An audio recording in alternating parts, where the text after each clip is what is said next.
ভারত পাকিস্তান একটা ছোটোখাটো সংঘাত হয়ে গেল।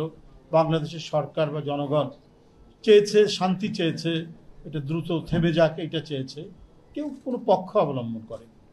কিন্তু আপনি বয়ানগুলো যদি দেখেন, লক্ষ্য করেন, দেখবেন যে এই ভারত পাকিস্তান যুদ্ধে পাকিস্তানকে তো যেভাবে তুলোধনা করা দরকার করছেই, তাদের মিডিয়া, অবশ্য সেখানকার মানুষও বলে গদি মিডিয়া, মানে গদির সাথে সংশ্লিষ্ট যে মিডিয়া, তো এরা যেভাবে বয়ান তৈরি করেছে, অপপ্রচার ক্রমাগতভাবে দিয়ে গেছে, এবং এই অপপ্রচারের ব্যাপারে আন্তর্জাতিকভাবেও কিন্তু প্রতিবাদ এসছে। তারা বাংলাদেশকেও টেনে নিয়ে আসছে এই অপপ্রচারের সাথে।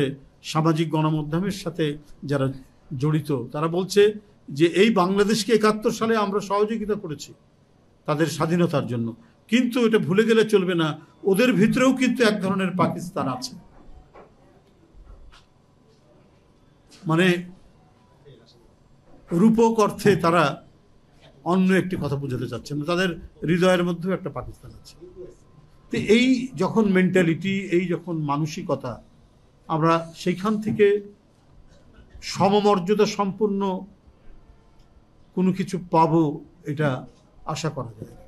যমুনা ইলেকট্রনিক্স ঈদে ডাবল খুশি অফার সিজন 3, যে কোনো পণ্য কিনলেই পাচ্ছেন নিশ্চিত ঈদ উপহার। ৭২-এর পর থেকে ভারতের আগ্রাসনী রূপকে তাত্ত্বিক যে অভিধায়, মানে এটাকে অভিহিত করেছেন, এরা তো সবাই বামপন্থী ছিলেন। মৌলানা হামিদ খান ভাসানী প্রথম শুরু করলেন ভারতীয় সেনাবাহিনী কবে প্রত্যাহার করছো শেখ মুজিব, তুমি সেটা তারিখ ঘোষণা করো। তারপরে প্রত্যাহার হয়েছে। এরপরে দেওয়াল লিখন থেকে প্রত্যেকটা জায়গায় আমরা দেখেছি ভাসানী ন্যাপ, সিরাজ শিকদারের সর্বহারা পার্টি, হক তোহা সাহেবের সাম্যবাদী দল, মতিন আলাউদ্দিন সাহেবের পূর্ব বাংলা কমিউনিস্ট পার্টি, এমনকি জাসদ, যাদের দেওয়াল লিখনে কোথাও ভারতীয় আধিপত্যবাদ সম্প্রসারণবাদের বিরুদ্ধে রুখে দাঁড়ানোর বক্তব্য লেখা ছাড়া অন্য কোনো লেখা আমি দেখিনি। আবার ডান দিকে যিনি বসে আছেন আজকের প্রধান অতিথি, আমি তাকে দেখেছি যে এই আমরা এই ন্যাশনাল ইন্টারেস্টের জন্য কথা বলি, সে যেই হোক না কেন, যার বিরুদ্ধেই যাক না কেন, ওনার একটা অকুণ্ঠ সমর্থন আমি সবসময় পেয়েছি। এই প্রেস ক্লাবে অনেক দিন আগে আমি আজও উদ্বুদ্ধ হই, যেভাবে একটি বক্তব্য উনি রেখেছিলেন, বলে ভারত যেভাবে হাসিনাকে রক্ষা করছে, এই উপমহাদেশের পশ্চিম দিকে একটা কাশ্মীর আছে, পূর্ব দিকে আরেকটি কাশ্মীর সৃষ্টির চেষ্টা করছেন ভারত। ওনার কথা, উনি একজন মুক্তিযোদ্ধা, একবার রণাঙ্গনের মুক্তিযোদ্ধা, ফ্রিডম ফাইটার, অকুতোভয় ফ্রিডম ফাইটার। আজও এ ধরনের মানুষ আমাদের সমাজে আছে। আমি যদি এই জাতীয়তাবাদী নেতাদের ধারাবাহিকতায় যাই, কখনো আমি দেখিনি যে ন্যাশনাল ইন্টারেস্টে যে কোনো আগ্রাসনের বিরুদ্ধে কথা বলতে তারা কখনো থমকে গেছে।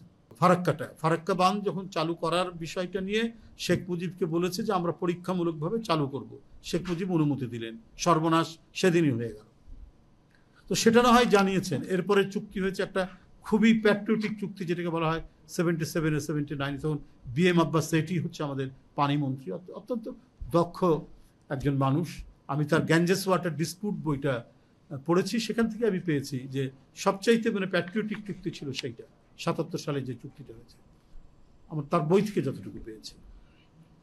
কিন্তু এর পরে তারা আর মনেই করেনি যে বাংলাদেশের সাথে আর কথা বলা দরকার।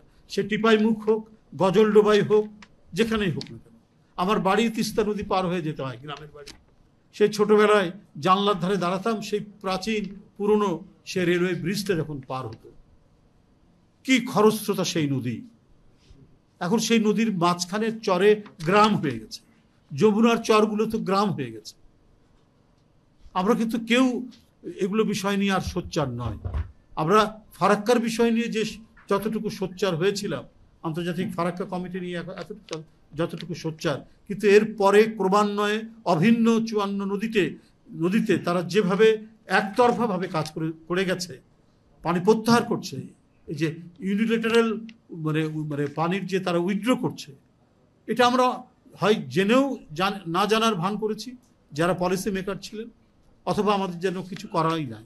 আমাদের ফেনী নদী থেকে পানি তুলে নিয়ে তারা ব্যবহার করছে নিশ্চুপ। এখন তো ব্যাপার হলো যে ওটা ছিল শেখ হাসিনার সরকার। শেখ হাসিনা হচ্ছে একেবারে যেটাকে বলা হয়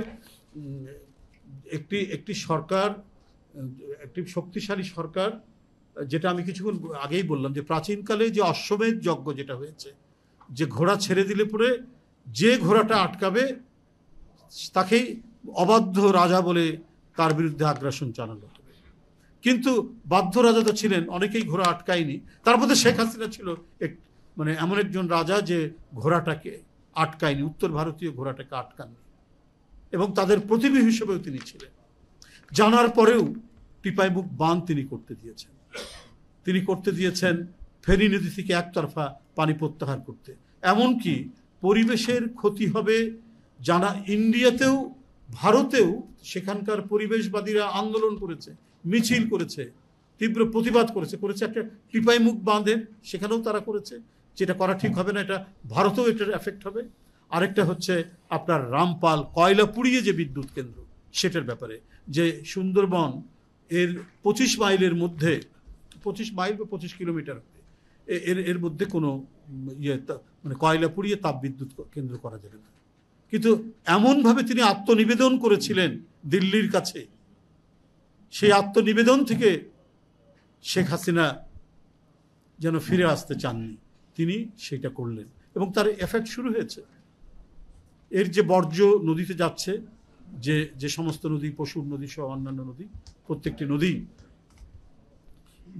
টক্সিক হচ্ছে, দিনকে দিন এর পরিস্থিতি খারাপ হয়ে উঠছে। সামগ্রিকভাবেই আমরা ভয়ঙ্কর এক প্রাকৃতিক বিপর্যয়ের মুখোমুখি।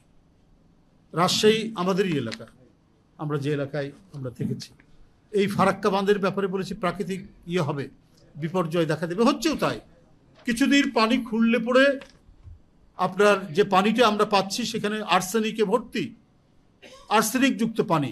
টোটাল আপনার যে বরেন্দ্র যে এলাকাটি, লালমাটির যে এলাকাটায়, সেখানে আর্সেনিক যুক্ত পানি সেখানে মানে উঠছে, এবং এটা যে হেলথ হ্যাজার্ড, যেটা স্বাস্থ্য সম্পূর্ণরূপে ঝুঁকির মধ্যে এখানে পড়েছে, শুধুমাত্র কারণে, এই ফারাক্কা বাঁধের যে এফেক্ট, সেই কারণে।